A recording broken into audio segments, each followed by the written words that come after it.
How's that? Now I can see you. So now I can't walk around very much, but I'll just wave my arms erratically to make up for it. How about that? All right, so we're going to talk about bypassing the Android permission model. And this is kind of an old talk, and you can blame this little conference that you may or may not have ever heard of. It's this small, obscure little conference that nobody cares about called DEF CON that's happening next week, or not next week, but next month. And so I saved my new research for them, for which I completely regret because they rejected it. So I would love to show you new research, but this was already on the program. So if you sit through this, I promise next year I'll show you all O-Days for the entire hour if you invite me back. So give me good reviews on your little sheets if you have them. So anyway, I'm Georgia, and I do smartphone stuff, and I taught a class earlier this week, and I own this little company called Bulb Security. So let's talk about the Android. So does anybody here have a smartphone? Smartphone, hands up. All right, I'd like you all to stand up. And I want you to walk to the back of the room and find the nearest dustbin and throw that thing away. No more smartphones. We are not going to use them anymore because they are not smart. And until we start standing up to the vendors and saying, we want more security, they're going to continue to not be smart. So if we all stop using them and go back to using those little Nokia phones that don't even have a touch screen, then everything will be great. So that's what I want you to do. Throw them away. Except I don't really mean that because I have 3 smartphones and I could never throw them away. I'm completely addicted to them. Being here in France and not having data on my phone except when I'm on Wi-Fi is killing me. I'm starting to get the shakes from not being near my smartphone at all times. So I understand if you don't want to throw it away completely. All right. So my first question, before we get into the deep research here, is the permission model of Android actually working? This is, after all, the main security mechanism Android has in place to protect its users, is this idea of a security model of permissions. So users accept permissions. If a user does not accept the permissions, they can't run the app. But if they do accept the permissions, they've opened themselves up to these potentially dangerous functionalities. Is this model actually stopping users from accepting evil permissions? I'm going to read you the permissions from an app, and then you're going to guess what app it is. All right, if it loads on my phone. All right, this app would like access to your personal information. It wants to be able to read all of your contacts that you have on there, so that's your contacts in your phone book, as well as in any of your email accounts you have synced. So if you have your work email, it has access to those as well. You can also write that contact data, so it can delete your address book if it wants to. Big one here in big bold letters is called services that cost you money. I don't know about you guys, but when stuff starts costing me money, I generally stand up and take notice. But this comes right out and says, this can cost you money. And it has the ability to send SMS messages, so it can send text messages, as many as it wants, to as many numbers as it wants, including toll numbers like to, I don't know, prostitutes on the internet or something who have 900 numbers. I'm not really sure how that works. I've never engaged in pay-per-text activity, but I've heard it can be a really big thing these days. So this app can send such messages on your behalf, so messages you didn't send, showing up on your bill. We've allowed the app to do that. It also has access to my messages. It can edit SMS or MMS, so if I'm sending a message on the way out, it could actually change it if it wanted to. It can send them on my behalf, of course, from before. It can read my SMSs. It can actually receive them, so it can see my SMS messages. So any text message that comes to me, it can see it first, and it may or may not ever send it to me on the app screen, so I may never see that message. If any of you are familiar with my first work with the Android botnet, that's exactly how that worked. It stole your SMS messages, but it was doing it at the baseband layer of the phone. This is at the actual application layer. Any app that asks for that permission can intercept SMS and stop it from going to you if they want to. So it makes it really easy to build a botnet at the very least. It also wants access to my location, so anytime I turn on the GPS, which I get lost a lot, so I find myself just paying the bill for the GPS when I go somewhere, like here in Paris. If I get lost, I can't live without my GPS, so I turn it on, find out where I am, find out where I'm going, turn it back off. But during that time, any app could have seen that now I'm in Paris, France. This would be a good time to go rob my house, because I'm obviously not going to be back anytime soon if I'm in Paris, France, because I'm from the US, so that's a long way. It also wants access to my accounts, so all the accounts I have on my phone. Since this is an Android phone, I have a Google account attached to it, but I also have a Twitter account attached to it. Some of my trolling Twitter accounts, some of Jason's Twitter accounts are also attached to it. So any account I have on there, it has access to. It has access to the login information for it, and it can act as an account authenticator, so it can access all that token information, log into those accounts, and it could change anything on there it wanted, really. It could lock me out of my own accounts if it wanted to. It has access to the storage, so it can modify and delete the USB storage contents. So anything that's on my SD card, it can read, it can delete it if it wants to, it can change it. This might be a good thing. There was recently a startup in California that's made a lot of money that its job is to go in every day and delete all of the pictures that you took on your phone while out at the bar drunk. So I could see why this would actually be useful, especially at these conferences where we all take silly pictures of ourselves. Nobody's laughing. I'm obviously not funny. I'll stop. I'll be real serious from now on. It also wants to make phone calls, so it can make phone calls on my behalf. It can also read the phone state and identity. When you see read the phone state and identity, it's like, what does that even mean? Is that really important? And that gets by users all the time, because that phone state and identity is reading the private data of the phone, its actual personal identification number. You can think of that as the credit card of the phone. It's worth about as much to an attacker, so about 10 cents, so about nothing. But if you have millions of them, then it becomes very powerful. So this is how you could actually clone somebody's SIM card and clone their phone, is with that IMEI number, this personal identification number. So it's amazing that apps ask for that and that Google allows them to do so. It also wants system tools to prevent my phone from sleeping. So if you have an Android phone, you could see why that could be a big problem. I mean, 5 hours after I start using the thing, I need to put it on the charger. It's really annoying. That's the only way iPhone is better, in my opinion, is that the battery actually lasts longer. So I don't like apps that want to keep my phone awake. And finally, it wants access to network communications. It wants to be able to use the internet. Can anybody guess what app this is? Right here? A video game? A video game. That's a good... It does have video games in it, but think about what's the most popular app ever. If you had to guess, what would it be? Facebook. Let me introduce you to the most popular Android app of all time, loved by all, and recently making a lot and lots of money, much more than me. And it asks for all of those permissions. And you know, I was in college when Facebook first came out, and you had to have a .edu email address, and you had to be all cool to use Facebook, and it was this new thing that was going to change the world, and nobody believed it. I guess they were right, but now everybody's on Facebook. So I love me some Facebook. I've had Facebook since 2005, long time, love it, completely indoctrinated, can't live without it. But I've had it on my computer since 2005. It needs access to the internet. It can't send SMS messages. It can't look at my GPS. It can't act as an account authenticator, at least I hope not. You never know with Facebook. And it still works fine. So why does it need all of these permissions to work on my phone when it can work over the network just fine on my computer? Theoretically, apps are supposed to be like dumbed-down versions of things that are able to work on mobile devices, not all this extra stuff.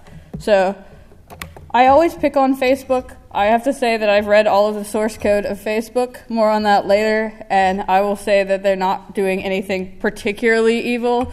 Not anything with permissions anyways. Most of these they don't even use. They just ask for them, because that seems to be what developers do. They just ask for every permission available. I always wondered why that was, but since I became an Android developer, I've realized exactly why that is. It's because if you forget to ask for a permission, it doesn't do a very good job of telling you when it dies and crashes because it doesn't have a permission why it did it, and you can spend a lot of time debugging when it's something simple, like you didn't ask for the permission to do it. So it's just easier as a developer to ask for everything, and then you forget to take it off at the end. So I think that's why this happens. But so basically, if this is the most popular Android app, most downloaded, most installed, I would say no. The answer to my question is absolutely not. the permission model is not working. Because if users will accept this from Facebook, they're going to accept it from anybody. They're going to accept it from me, and you should never accept unnecessary risk from an Android hacker.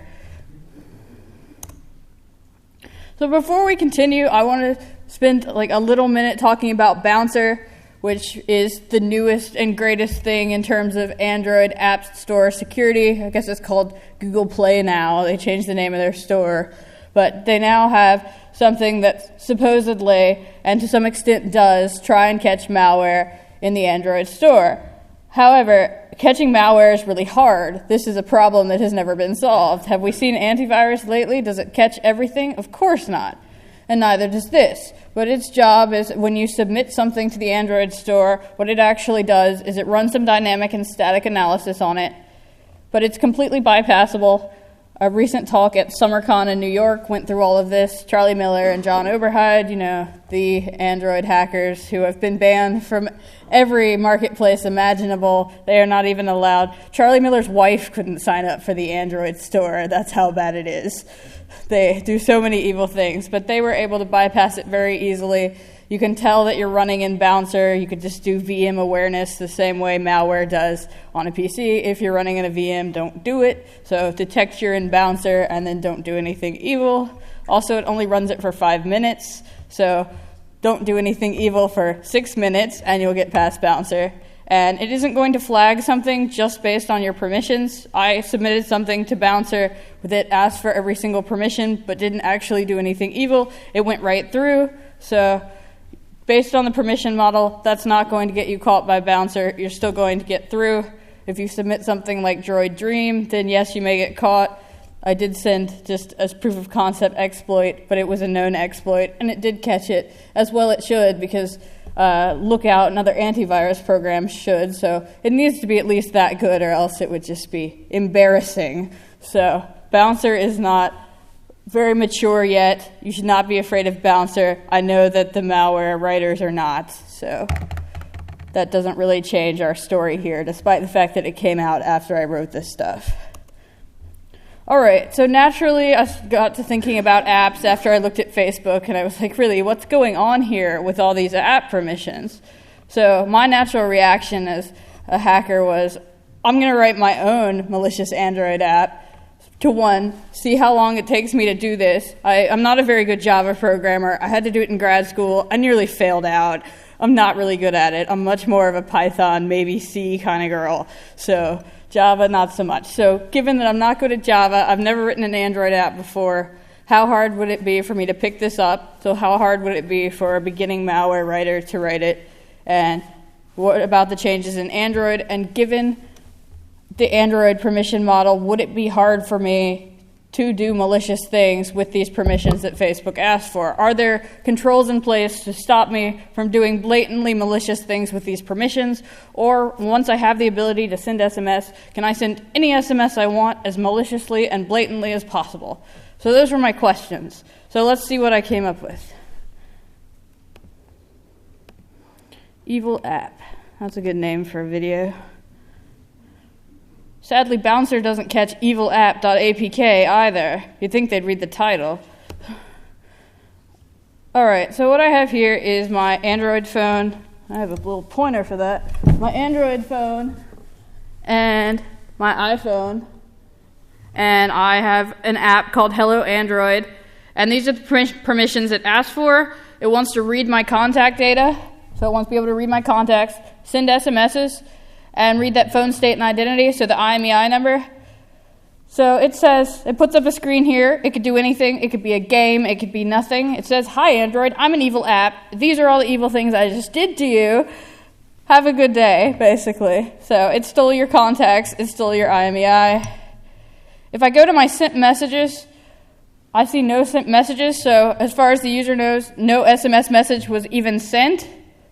But if I come over to my iPhone, and good luck trying to clone this IMEI. People always try and do it, so I'm just going to tell you it won't work. It's a fake. But that's the IMEI number sent off the phone via text message. So I in no way exploited this phone. I didn't do a root exploit on it. I just asked for the permissions, and I stole your personal data just like that. because you gave me access to it. I asked for the permission to read the IMEI number by that read phone state and identity. I asked for permission to read your contacts by read contacts, and I asked permission to send SMS. All three of those permissions are asked for by Facebook, and I would say probably about 90 to 95% of the other apps on your phone. We'll look at how to audit your phone later in the talk, but you might be surprised at what your phone is actually capable of, just like that. So my answer to my question was, it's really easy.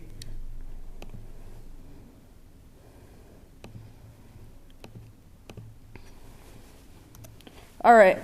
So again, my 3 permissions, which is a lot less than Facebook. Actually, as we'll see when we look at malware samples, we should think, or Bouncer, I want to tell Bouncer, if you see an app that doesn't have very many permissions, that's when it's malware. So when we look at malware samples, we'll see they only have like 3 or 4 permissions, as opposed to real apps that have like 12. So this only had 3, and it abused all of them and managed to steal your personal data. And what really gets me is that it didn't show up in the sent folder with SMS. If it at least showed up in your sent folder, then it would give the user some indication that something had happened. But just by default, I didn't have to change anything to make it do that. By default, it doesn't show up in the sent folder. So I didn't really do anything malicious here. I just used the functionality that was built in. I went on Google and said, how do I send an SMS on Android without alerting the user? And they're like, oh, that's easy. Just send an SMS. It won't alert the user. It's like, okay, that's easy.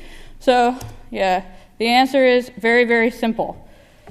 And we didn't have to root anything again. We didn't exploit it. We just used the permission model. But some of you may have seen things like this. We've got super one-click over here, Z4 root over here.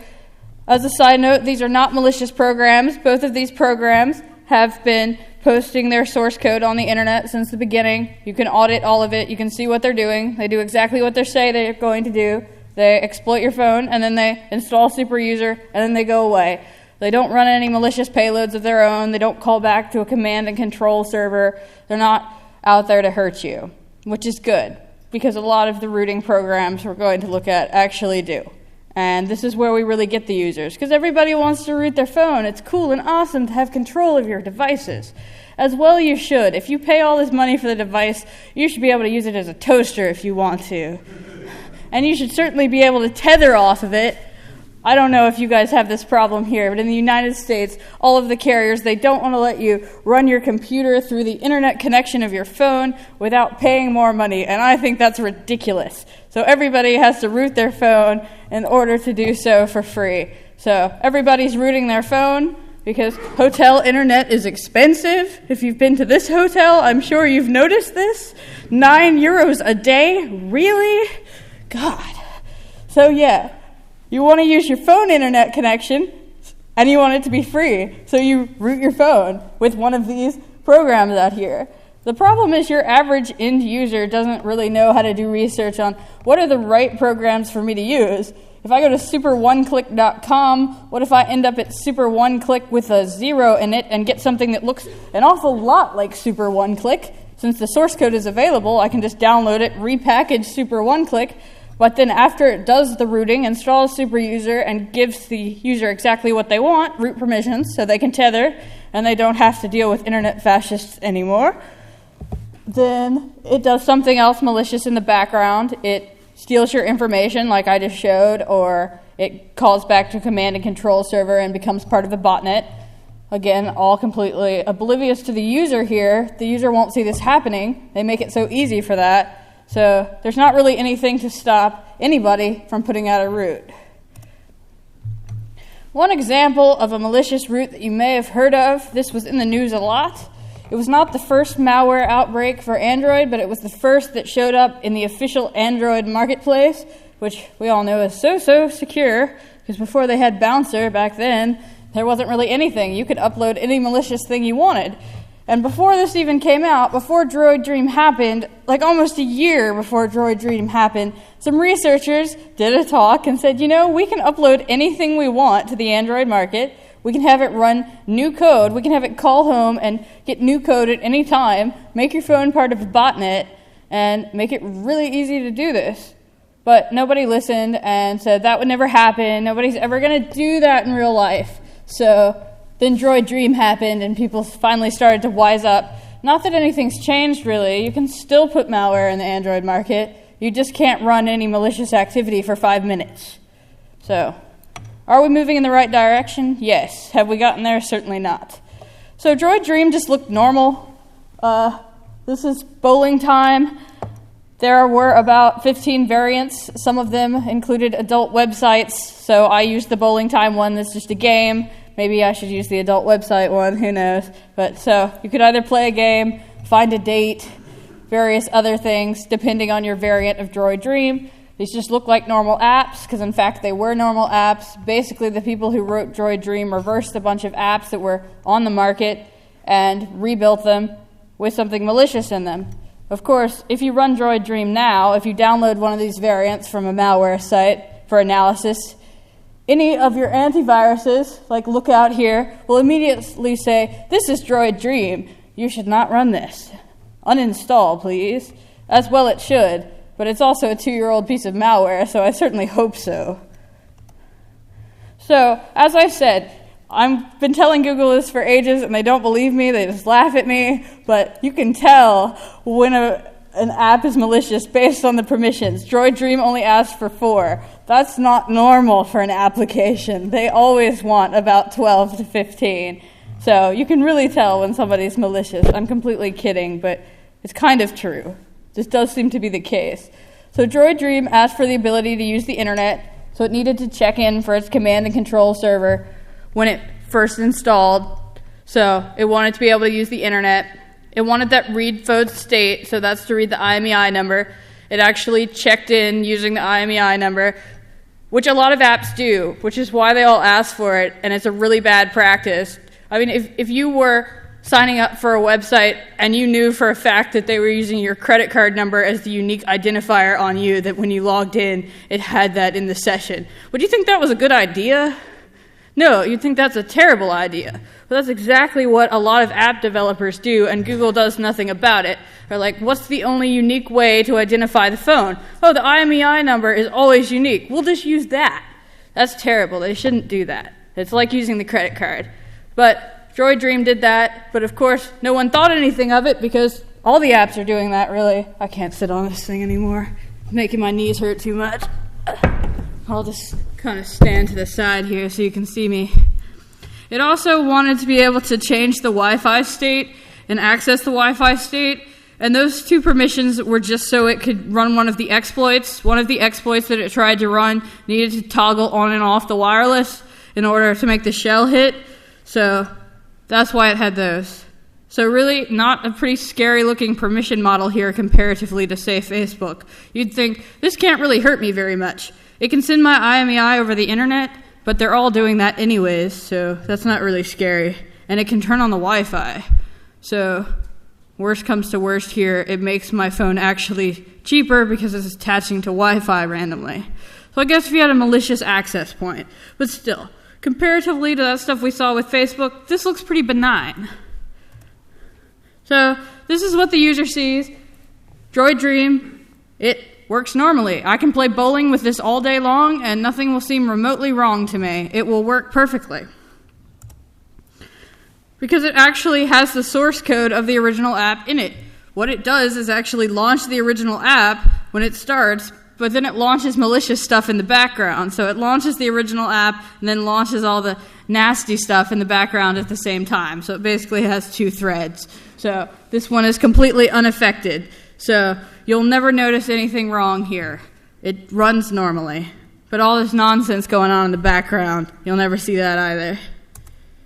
So what DroidDream actually did for rooting is it used the same exploits that the white hat rooting at the time was using. It used the exact same code, really, as Z4mod. If you look at the source code for Z4mod at the time, or still, because that's the only one they use, it used the Rage Against the Cage exploit, which is what DroidDream did. So if you reverse a DroidDream app, you can tell just by the names of the variables and stuff that they basically just copied the source code. So the people who wrote DroidDream may not have even been smart enough to write their own exploits. They just stole somebody else's. Because it's publicly available on the internet, there's rooting programs everywhere. It's big business rooting. So it tried actually 2 exploits. So if the first one failed, it tried another one. And if both of them failed, it just gave up. But at the time, these were the ones that people were using. Very few people were up to date on it. Basically, if you didn't have a Google phone, which at the time was Nexus 1, you weren't going to be patched. We'll talk more about that momentarily, but this was going to hit about 95 to 97% of the phones. So if they could get you to download it, which it's really easy to get users to download apps. Actually, in Charlie Miller and John Oberheid's recent talk at SummerCon, when they were putting up malicious apps onto the store to get them past Bouncer, they said the hardest problem they had was making apps that users wouldn't download. They tried to make them really unattractive, make them not look fun, put big warnings that say, this is malicious, please don't download this, and people would still download it. So the hardest problem they ran into was not getting users to download it. So getting users to download apps is not really hard at all. And I try and limit myself to apps that I'm using for research purposes, but I definitely feel myself slipping. I'm like, oh, these apps are so cool. Let's download them and put them on my phone. So it can be a real addiction. I don't really blame the users for this. So you get them to download it. They run exploits against you, the exact same exploits that are being run by the rooting programs, except they do something malicious afterwards. And when you root the phone, the permission model breaks down entirely. So that brings us back to these guys. Like I said, these guys aren't malicious. Their source code is out there. They're not malicious at all. They do what they say they're going to do. Give you the ability to tether your phone for free. Yeah. Hacker rights. Come on, laugh. They don't think I'm funny here. But again, I can repackage this exactly like DroidDream did with their bowling time, repackage it with malicious stuff in there. Except it's even easier in this case because the exploit's already in here. I don't have to figure out how to run an exploit. It's already doing that. I just have to change something at the end to make it do something malicious for me. So what DroidDream actually did for the payload, after they had put in the malicious code and they were like, okay, now I have complete control of the phone, the permission model has completely broken down. I can now do whatever I want because I'm root, and root on a Linux 6 system equals I can do whatever I want. So no permission model anymore. I can now send SMSs if I want. I am no longer constrained by those 4 permissions that I asked for. It installed a system-level app that continued to have root always. It would steal your personal data, and it would send it via the internet or SMS to a CNC server. So it would basically just spy on you, which in terms of malware is not particularly advanced. We've seen malware that does a lot worse things than this, but this was pretty much the beginning of Android malware. And these people didn't really seem to be that smart from reading their code. They really did just seem to steal other people's code and put it inside of an app, and that's what they did. So it takes all kinds, I guess. So, mitigations for this. What we can actually do to fix this. For one, users need to update their phones, but that's easier said than done. I never thought I would say anything nice about Microsoft ever, but Microsoft's patching program is not so bad. You know, on Tuesday, if you have automatic updates on, you lose all your work on all of your open games because you left it on overnight and didn't save, and then it restarted. But now your computer is up to date, and that's that, and it's over. And everybody who has Windows will get these updates if they have the automatic updates on. And then it's just, that's that. Not so with the Android.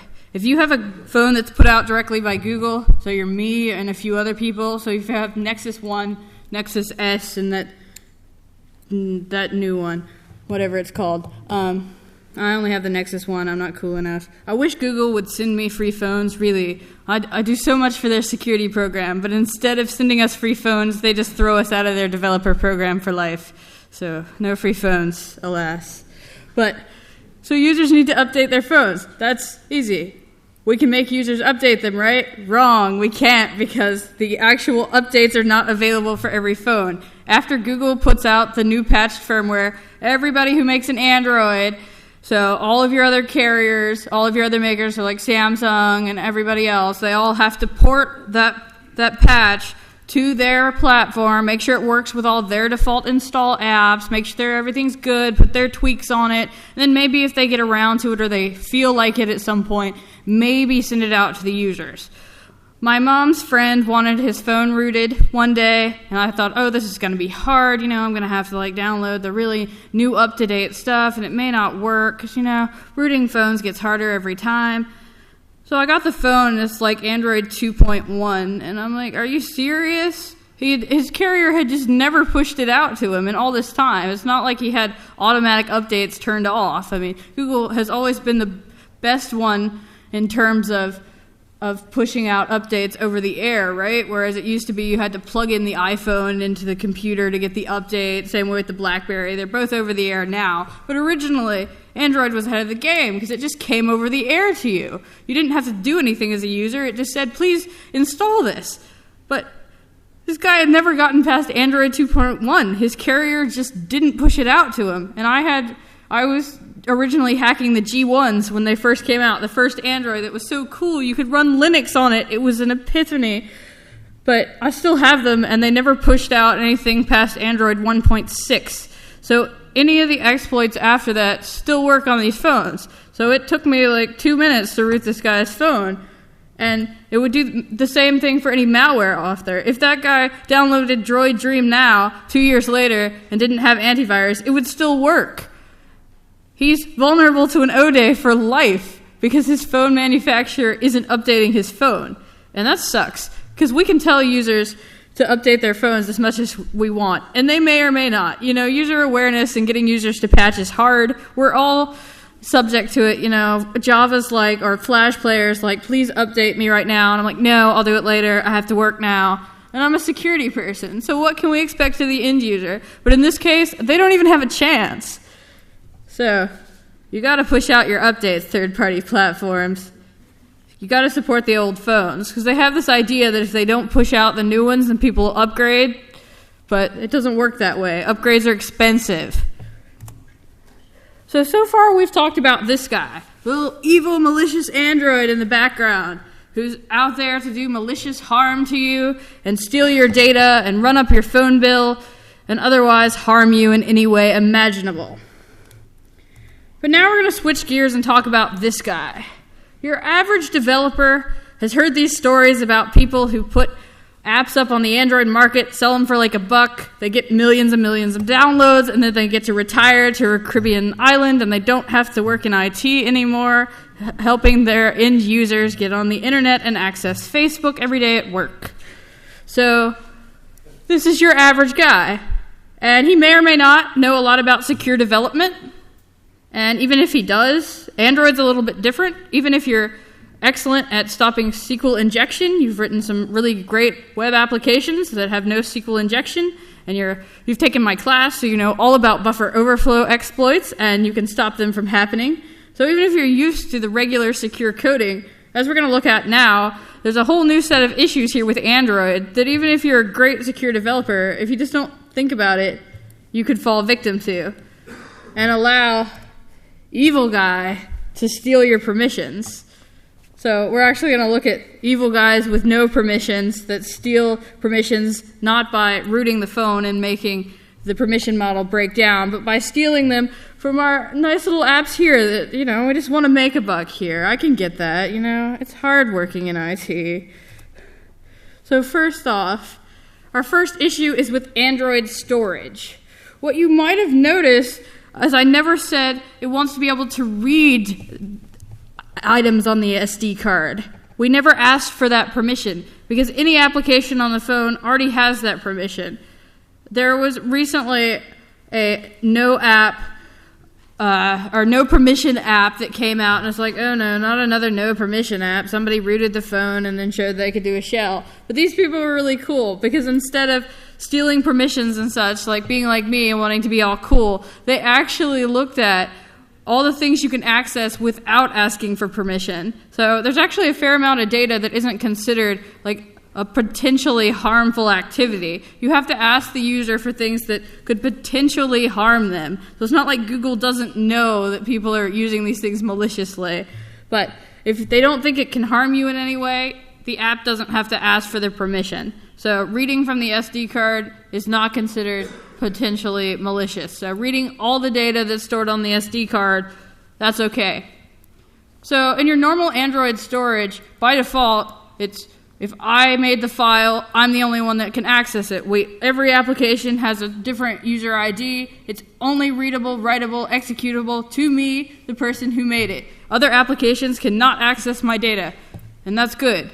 Except when we store it on our SD card, we run into a little bit of a problem. The SD card is formatted VFAT. If any of you are familiar with VFAT, does anybody know what the permissions are on VFAT?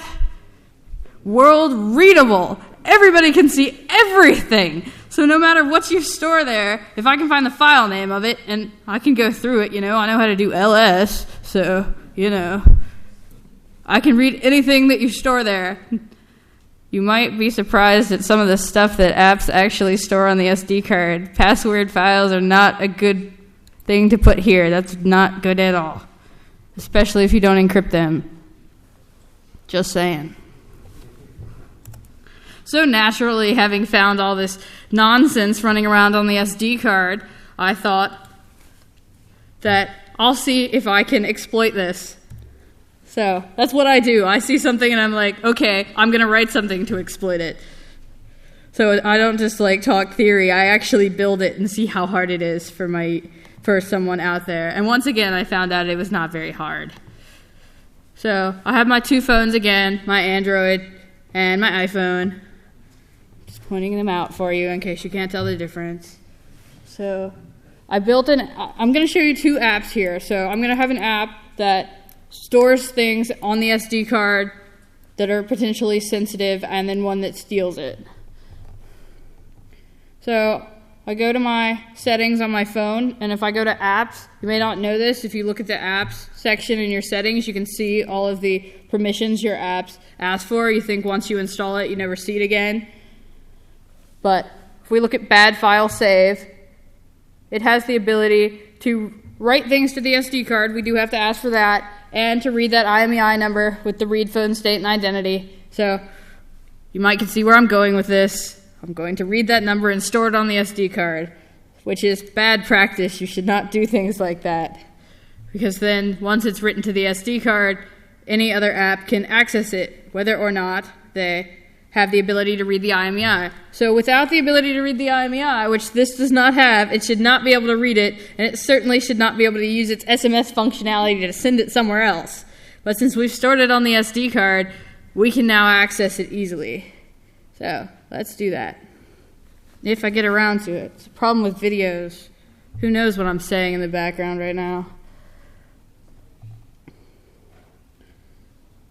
All right, so I call my bad send file, and it says, "Hello, Android. I am an evil app." Again, this could be a game, this could be nothing, it could be whatever you want it to be. And it, of course, sends it off. And it again has that IMEI number, which we did not have permission to access. So this is a very simple example. But anything that's stored on the SD card, if it's sensitive, we can get to it without permission. So in this case, IMEI, no permission to get to it. And we did. So now I'm going to break the cardinal rule of HackerCons and actually show you some code very briefly. So what actually happens here, we store sensitive data on the SD card. This is our good guy. This is just our guy who wants to make a buck. He's not trying to exploit you. He's just storing his data on the SD card. So it's world readable. Everybody can read it. So I, as the malicious person who does want to hurt you, who's got horns, discovers how that data is stored and then just accesses it. Because it's world readable, we can do that. And then sends it to the attacker because it had the SMS permission, so it could send it. Code examples. Cardinal rule of hacking cons. Don't ever put source code up here because it's boring and makes everybody go to sleep. But luckily, this is really short. This is all it takes. We're talking 10 lines here, really. This is better than any programming assignment I ever had to do in college. So we just store it to the SD card. So we just ask for the IMEI number. We're going to store it in a file called IMEI, which then we just output to that file. So IMEI, that's a great name for a file. I wonder what's in there. So from our bad guy side, we just do the same thing. We open a file on the SD card called IMEI, and we read from it, and then we send an SMS. Pretty straightforward. We're looking at like 15 lines of code for the entire thing. And these slides are online, so I'll make it really easy for you to write malicious apps anyway. Wait, how do we get the source code? How did I know that was named IMEI? It's actually quite simple. This is certainly not a rundown on dynamic analysis or completely reversing Android apps, but given 3 free tools on the internet, we can pretty much get the entire source code of an Android app. And there's a white paper on ExploitDB that explains this with a little malware sample. So the idea is you're going to reverse malware with this. There are much more sophisticated ways to do this, but if you just want to see what an app's up to very quickly, you can do this in 2.5 minutes, which is about how much time we have left on this talk, so hence why we rush. So here's Facebook, all of it, just like that. Here's DroidDream, which will prove that this is not perfect, because I spent a lot of time trying to figure out what this does before my mother walked by and said, wow, your disassembler sucks. So, my mom figured it out, but I was like, what exactly does that do? Because, yeah, that's it making a mistake. It's not perfect. There are better ways to reverse Android malware, but we as simple beginning malware developers can find this on the internet, can do this, and can find out what your apps are doing. We're certainly going to get the file name IMEI out of it. So, oh, okay, that's what I need to look for. That's the file I'm going to open. So we can assume that attackers have our source code, and security through obscurity doesn't work. So mitigation for this: store things securely, not on the SD card, never in the source code, and never world readable. If you need to share things, there are correct ways to do it. You can share a user ID. You can use a SQLite database. At the very least, encrypt stuff. If you look at a lot of apps out there, it's just like, ugh. Because you don't have to go to secure coding school to get on the Android marketplace. You don't have to take a test. You just have to pay $25. Nobody requires you, if you're potentially going to harm all of the Android users in the world by your negligence, there's no test for that. You just get to do it anyways. So just think about this stuff.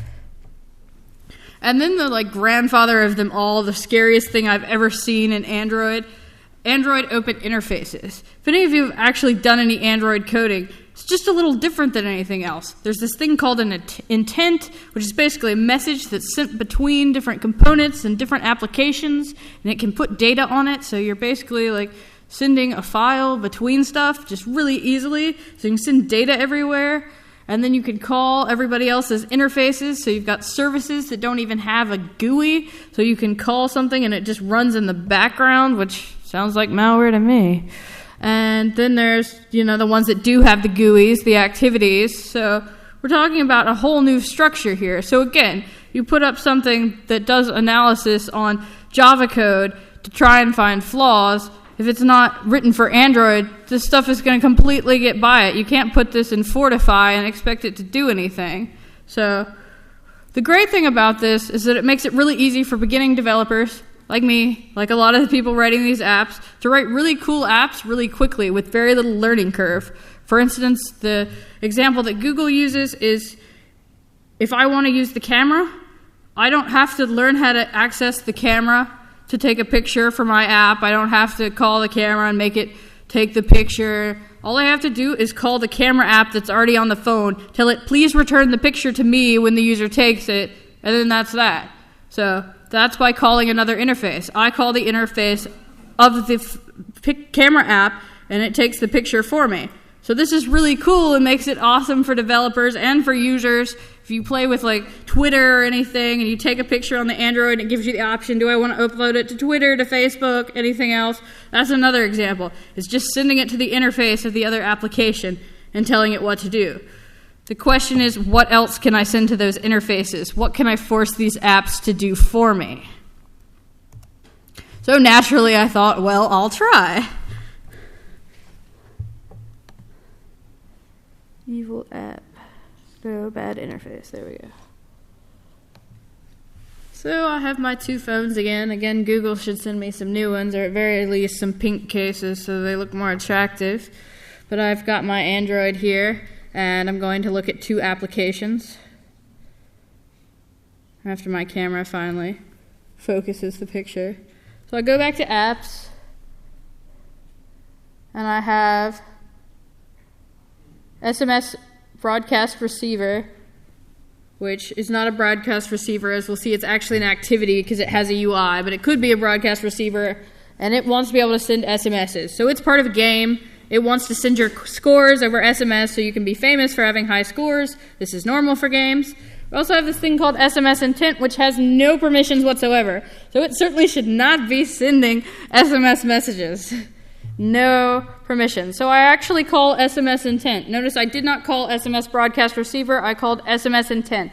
But what we see up here is SMS broadcast receiver, which is why I made it an activity so you could see the GUI. What SMS intent actually did was call SMS broadcast receiver. But if it was a background process, which sending SMS messages of your high scores for your games generally would just do this in the background, take your high scores, send it to the server, and off you go, you get famous for being the best in the world at Angry Birds, then we just called that and you would have seen nothing. And of course, we get an SMS message because we stole the permission to send SMS. So we called an app that had no permissions, we sent an SMS, because that app actually called an app that had an SMS permission. And that's what we end up with. So again, a very simple, straightforward example. Your malicious ones would be a bit more sophisticated, but it gives you the general idea of what's going on here. So, whoa, why am I on the wrong ones? Okay, that's weird. So, code examples. I just had slides that were doubled, All right, so SMS broadcaster activity. So basically, it has a default thing that it sends. It sends tests to that number. That is one of my numbers, so if you want to pay the toll to get to America, by all means, send me as many messages as you like. I answer all of them. So, but it also will look on an intent. So if somebody else calls it, they call it with an intent. It'll look and see if there's any extra stored data on there, and it'll look for two specific keys, message and number. So it'll say, if you have a number and a message you want me to send, I will send it. Naturally, the writers of this app thought that it was only their app that was going to call it. So they didn't think anything malicious of that. But then I just call it. I call that component name, what it's called, give it message, and give it number, and then I'm done. So don't have your dangerous functionality in open interfaces. Require user action. If I required a user to click OK, this would be over. This wouldn't happen. Apps don't do that. This is me. You can contact me if you have any Android-related questions or any other questions, and you can text my phone numbers that you saw throughout this if you wish. So thank you all for having me.